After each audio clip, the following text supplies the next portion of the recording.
They say the wind remembers what the ground forgets, and in the flat country north of the Cimarron, the wind had plenty to carry.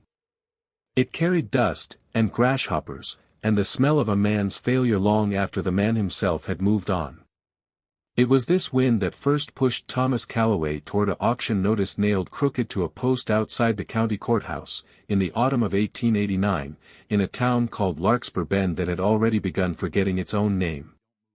Thomas had $11.40 to his name, a wagon with one good wheel, and a debt collector's letter folded so many times it had gone soft as cloth in his coat pocket.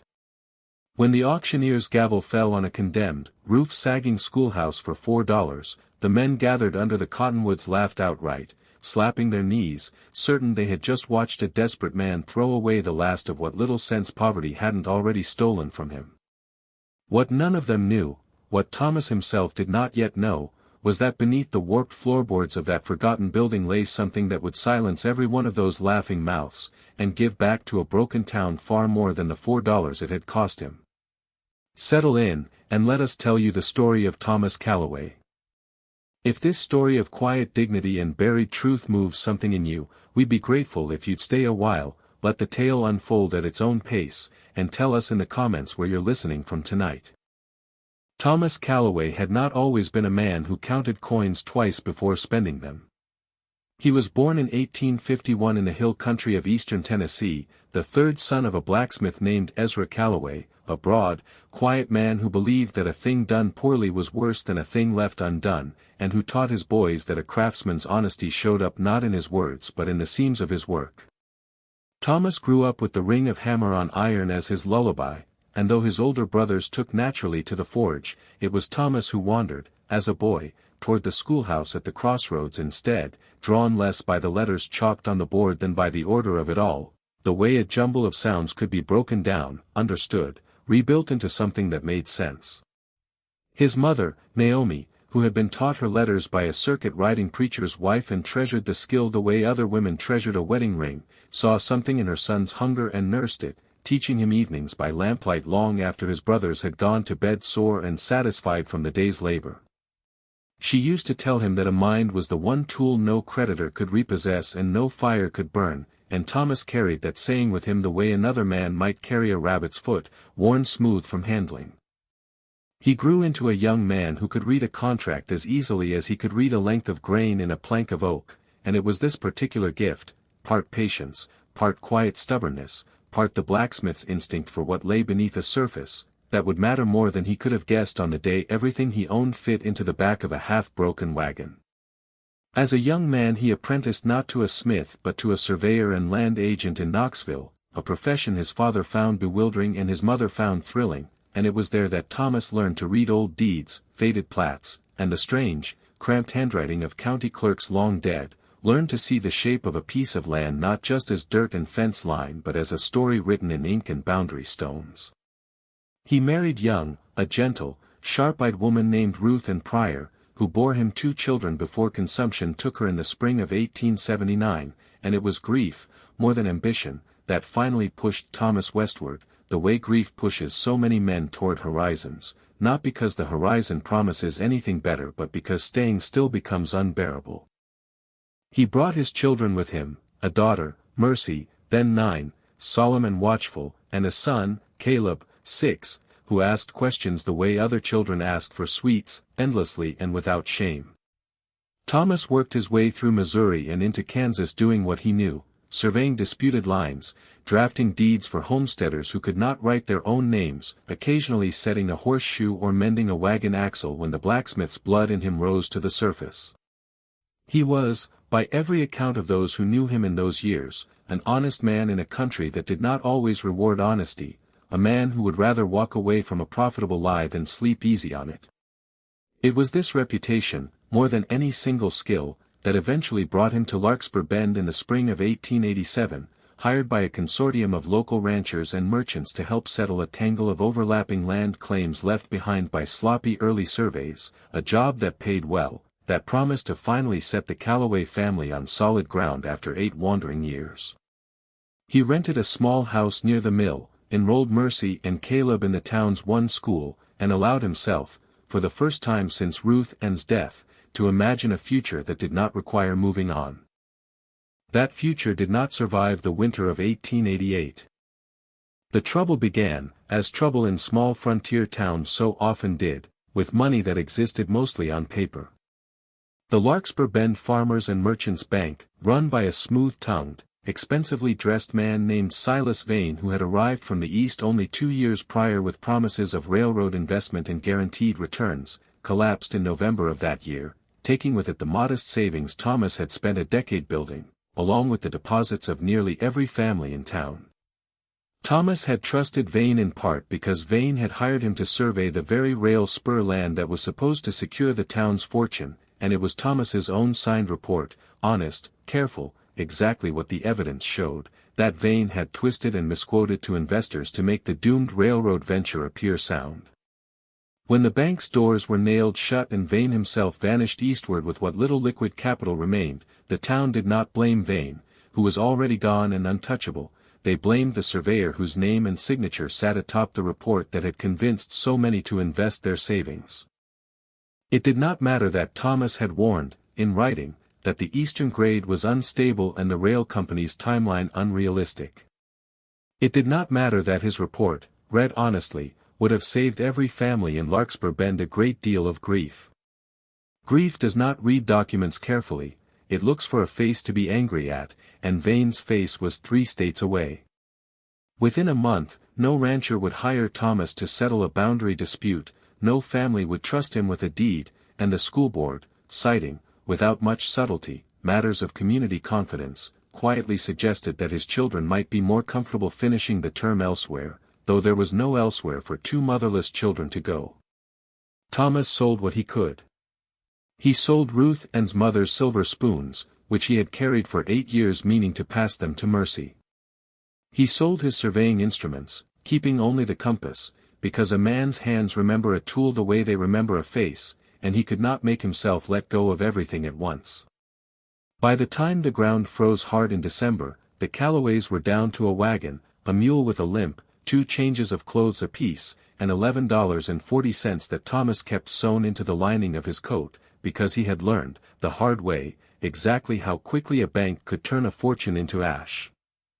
It was in this state, not broken, precisely, for Thomas Calloway was not a man who broke, but hollowed out in the particular way that comes from watching your good name dissolve through no fault of your own, that he stood beneath the cottonwoods on that October auction day and heard the county was liquidating a piece of condemned town property to cover unpaid taxes, the old Larkspur Bend schoolhouse, shuttered 3 years prior when the new brick school had been built closer to the church, its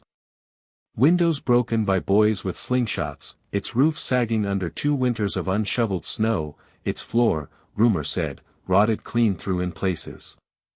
Nobody wanted it.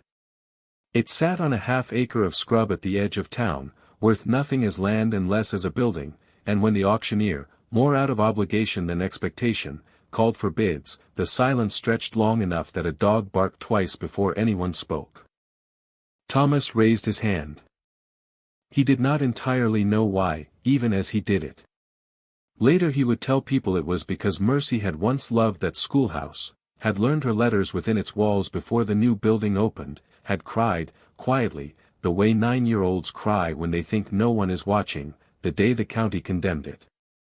He would tell people it was because a man needs a roof, any roof, and $4 for a roof, even a bad one, was arithmetic even a ruined man could manage. Both of these things were true. But there was a third thing, harder to explain, which was the old surveyor's instinct in him, the part of his mind trained to notice when a piece of land or a piece of paper did not quite match the story told about it, and something about the schoolhouse, perhaps only its stubbornness in still standing after 3 winters of neglect, had caught at that instinct like a burr on wool. The gavel fell. $4. The laughter rolled through the crowd, good-natured in the way that mockery often disguises itself as good nature, and a rancher named Otis Pruitt clapped Thomas on the shoulder hard enough to stagger him and said that he hoped Thomas liked living with rats, because that was the only company that condemned building had kept for 3 years running. Thomas said nothing. He had learned, since November, the particular dignity of silence. He moved his children in within the week, because November nights in Kansas did not wait on pride. The schoolhouse was worse than even Thomas had braced for. The roof had a hole above the old cloakroom big enough to see stars through, and the potbelly stove had been stolen for scrap long ago, and half the window panes were gone, stuffed with rags by whoever had last taken shelter there. But the walls were sound, hewn from good oak by men who had built to last, and the foundation, when Thomas got down on his knees to inspect it the first evening with a lantern, was set on real stone rather than the packed dirt so many hasty frontier buildings made do with. He found himself, that first night, doing what he always did when grief threatened to overtake him. He worked. He patched the roof hole with canvas and pitch. He nailed boards over the broken panes. And on the third night, while dragging an old, water-swollen desk away from the wall to make room for the children's pallets, one of the floorboards beneath it gave a sound unlike the ordinary creak of settling wood, a hollow, resonant note, the sound of a board with air beneath it rather than packed earth. Thomas Calloway had spent enough years reading the language of buildings and boundaries to know that a hollow sound in a floor was rarely an accident. He knelt, worked his pocketknife into the seam, and pried. The board came up with a shriek of old nails, and beneath it, nestled in a cavity someone had dug and boxed with careful, deliberate craftsmanship, not the ragged work of an animal's burrow, but the fitted joinery of a person who had wanted something both hidden and protected. Thomas found a tin document box, rusted at the seams but intact, its lid held shut by a leather strap gone stiff with age. His children slept in the next room. The wind pushed at the canvas patch overhead.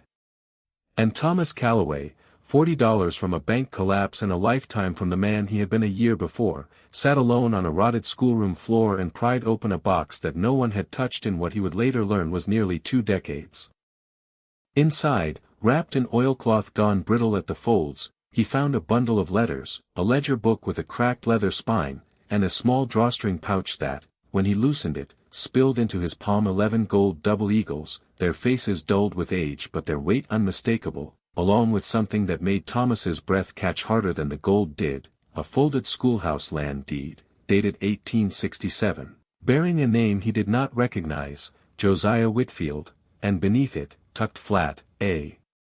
second, smaller document that appeared to be a private letter of trust, the kind a dying man might leave for someone he could not reach in time. Thomas did not sleep that night. He read by lantern light, careful with the brittle pages, and the story that emerged from that ledger and those letters was one that Larkspur Bend, in its long slide from hope to bitterness, had entirely forgotten. Josiah Whitfield, it turned out, had been the town's very first schoolteacher, arriving in 1866 when Larkspur Bend was barely a cluster of soddies and a trading post, a formerly enslaved man from Missouri who had taught himself to read in secret as a boy and had come west with nothing but a battered primer and a fierce, quiet conviction that literacy was the one inheritance no one could steal back.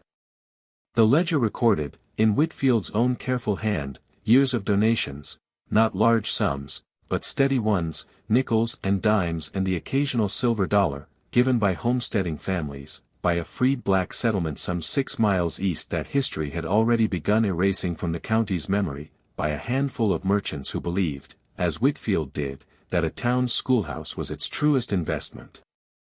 Whitfield had been saving, patiently, for years, toward a second and greater purpose recorded plainly in his letters, a permanent endowment, a trust that would ensure Larkspur Bend School, any child's school, he was explicit on this point, regardless of the color of the child or the wealth of the family, would never again depend on the goodwill of whichever rancher or banker happened to hold power in a given season.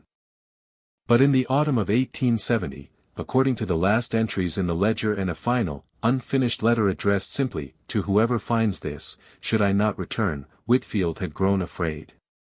A local land speculator, the letters named him only as Mr. V, a detail that struck Thomas like a physical blow, given how recently he had watched a man named Vane vanish east with a town's trust folded into his coat pocket, had begun pressuring the school board to dismiss Whitfield, spreading rumors that a black man teaching white children's letters was an outrage against decency, working, the letters made plain, not from any conviction but because Whitfield's growing school fund and his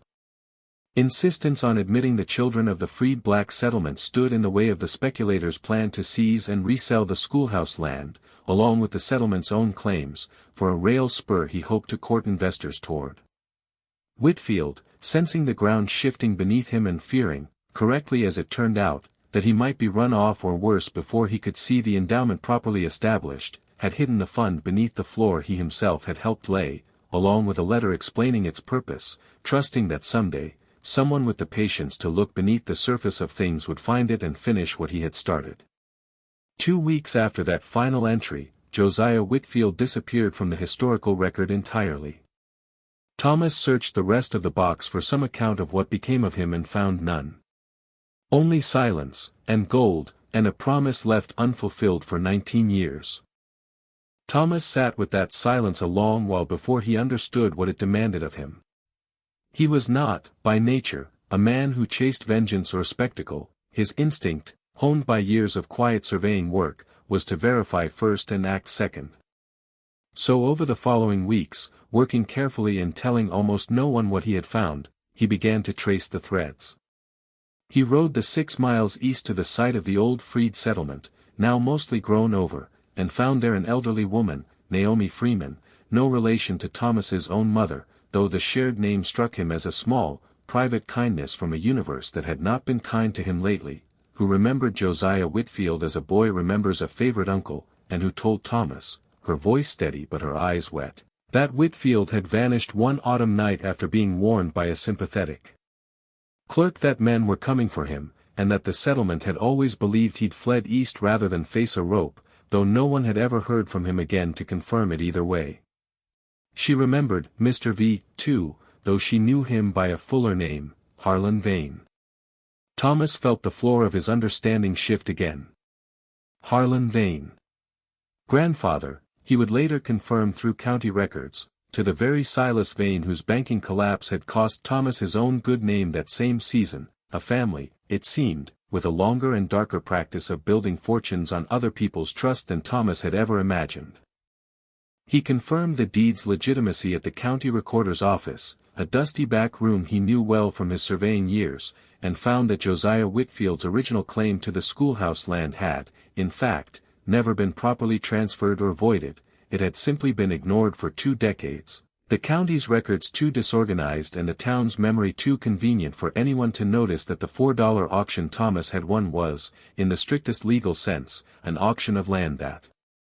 had never lawfully belonged to the county to sell in the first place. And the ledger, cross-referenced patiently against old church donation records that a sympathetic minister allowed him to examine, confirmed that the fund Whitfield had hidden was not merely gold coins but the accumulated, documented generosity of dozens of families still living in and around Larkspur Bend, families who had given in good faith to a teacher they trusted, only to have that trust buried, literally, beneath a floor for 19 years.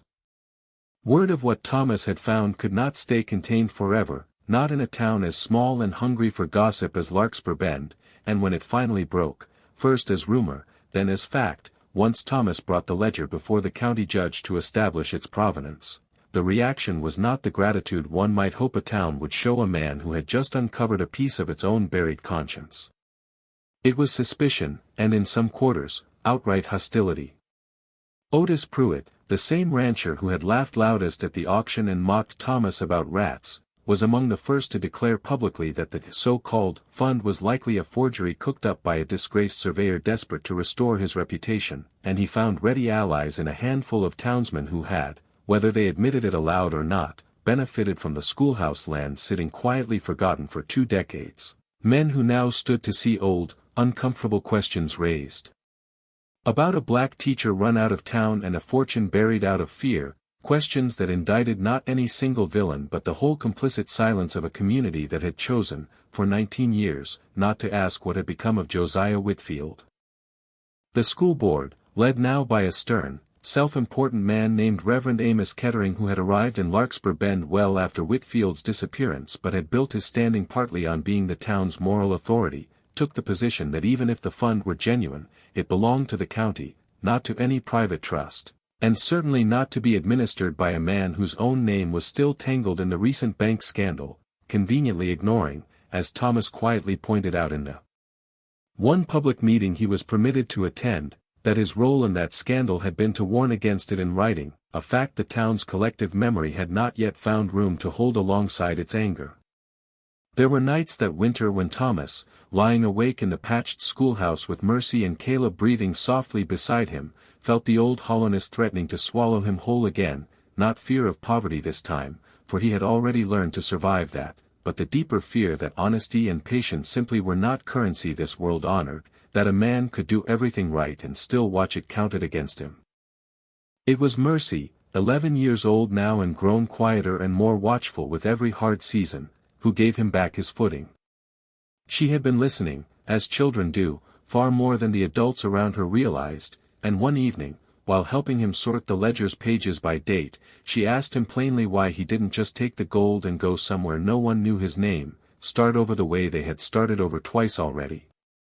Thomas thought about the question longer than he thought about most things, and then he told her what his own mother had told him once, about a mind and a name being the two things no one could truly repossess, but he added something of his own to it that night, something the last hard year had taught him, that a name, once you let it be dishonored without answer, stayed dishonored, but a name defended with patience and proof eventually outlasted the lie.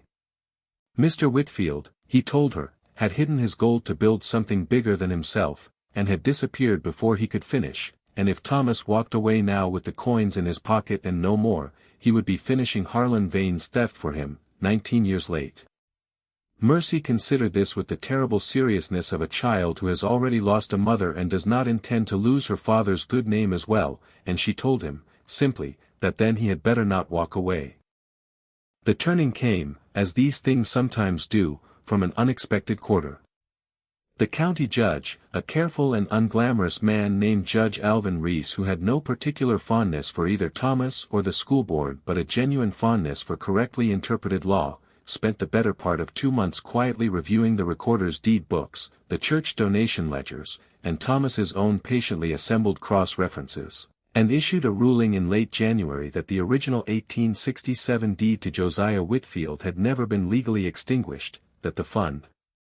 itself, as documented, constituted a valid charitable trust under territorial law regardless of its administrator's current reputation, and that the county's $4 sale of the schoolhouse to Thomas, while procedurally sloppy, could stand, provided that the trust Whitfield had established be honored according to its original, explicit terms, which required the schoolhouse to serve all children of the district, without exception of color or family fortune, under the oversight of a trustee to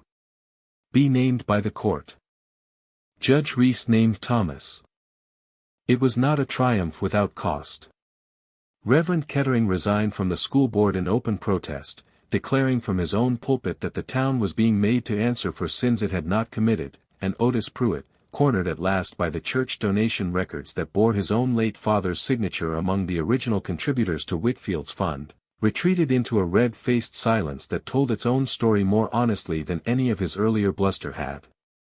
But something shifted, too, in the months that followed, something Thomas had not fully anticipated. Families who had grown up half remembering a black teacher who'd moved on one autumn without explanation began, once the truth was laid plain before them, to speak of Josiah Whitfield again, this time by his full name and with something closer to shame than convenience.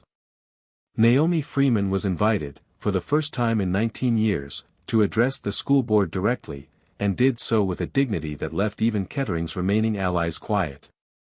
The 11 gold double eagles, combined with what remained of the recorded donations once adjusted for inflation and interest under the judge's careful accounting, proved enough to re-roof the old schoolhouse properly, replace its stolen stove, repair its windows, and establish, at last, the endowment Whitfield had died attempting to build, a fund that would, from that season forward, pay a teacher's modest salary regardless of whichever bank or benefactor happened to be flush or failing in a given year, precisely as he had intended.